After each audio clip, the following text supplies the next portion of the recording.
17 years ago, 60 Minutes first examined the so-called French paradox, which suggested that the French, despite a high-fat diet and high consumption of wine, had a remarkably low incidence of heart disease compared with Americans. Most researchers agreed that there was something in the wine that offered protection. And a few years later, even the highly cautious federal dietary guidelines say that moderate consumption of red wine can be beneficial. Now, scientists across the country have identified a substance in red wine called resveratrol that they believe might do more than just protect the heart, but could, in very high concentrations, significantly extend life by preventing a number of age-related illnesses. If they're right, we all may soon be taking a pill that could give us an extra decade or two of healthy old age. If the promise holds true, I think this has the chance to change healthcare. Dr. Christoph Westphal says we all may soon be taking a drug that just might beat the clock, a simple pill that could delay the inevitable. Our goal is to prevent and forestall many of the diseases that strike us as we reach 50, 60, and 70, all with one pill. What you're suggesting is there's some kind of rejuvenation drug that turns a 70-year-old into a 35-year-old. That might be pretty hard to do, but I think if we're on a train heading one direction, we can slow down that train. I think we can slow down these genes that control the aging process. That quest to put death on hold began in 2003 when Westphal met David Sinclair, a biochemist at Harvard, who was studying the genetic components of aging. 5 years ago, I met David, and he had shown that you could extend lifespan in yeast. That's pretty exciting. Now, if you happen to be a yeast, it's very exciting. Yeasts are one thing, human beings are more complicated. So Sinclair focused on a gene present in almost all life forms, the sirtuin gene. It's normally inactive, but when it is active, Sinclair believes it triggers a survival mechanism that extends life. Convinced that something in nature could activate that gene, Sinclair randomly tested thousands of compounds. And bingo, he got a hit, resveratrol. When I Googled this resveratrol, I was shocked to find that red wine was the top hit. Red wine is brimming with resveratrol. It's found in high concentration in the skin of the grape and seems to play a role in protecting it from invading bacteria and fungi. Were you aware of the research into red wine that it offered certain health benefits? Oh, sure. I mean, that's why I almost fell off my chair when the link was made, and I thought that this was a potential explanation for the benefits of red wine. Convinced they were on the verge of a major scientific breakthrough, Sinclair and Westphal launched Certris, a Cambridge, Massachusetts research company. They, along with a handful of other cutting-edge biotech companies, are developing resveratrol-based drugs that they believe zero in on the longevity gene. The important news here is not that we found something in red wine.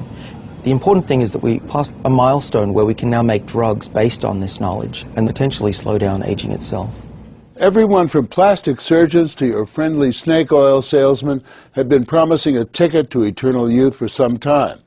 So the prospect of a prescription pill based on red wine that could trigger a longevity gene sounds too good to be true.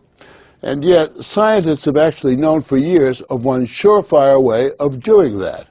Stay hungry. We have a pill that can mimic many of the effects of calorie restriction or exercise. So one could be very healthy and obese at the same time. Our goal is healthy individuals, ideally via lifestyle, and if that doesn't work, we believe that we'll have a pill that can mimic that. A pill that in effect diets for you.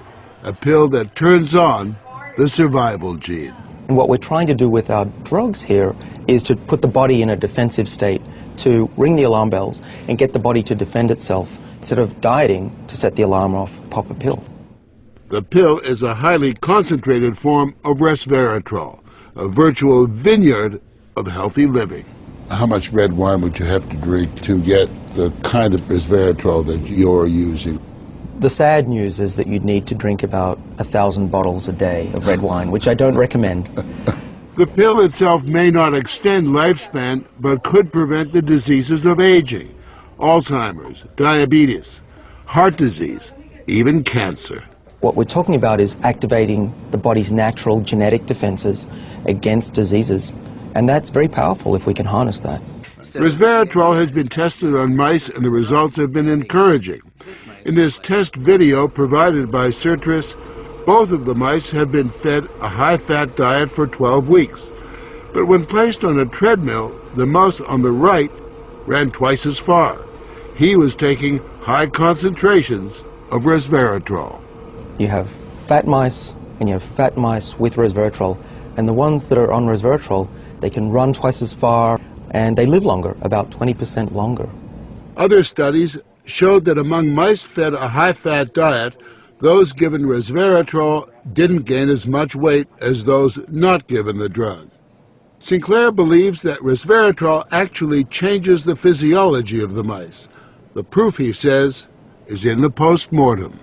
Their organs looked pristine, youthful, fat-free, and their physiology was just like they were dieting, but they were fat.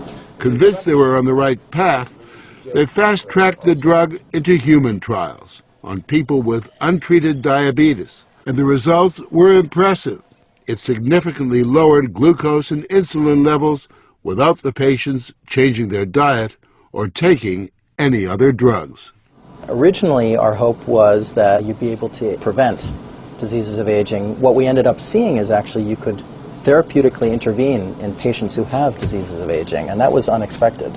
Yeah, the diabetic patients have high blood sugar, and the molecules bring it down. That's treatment, that's not prevention.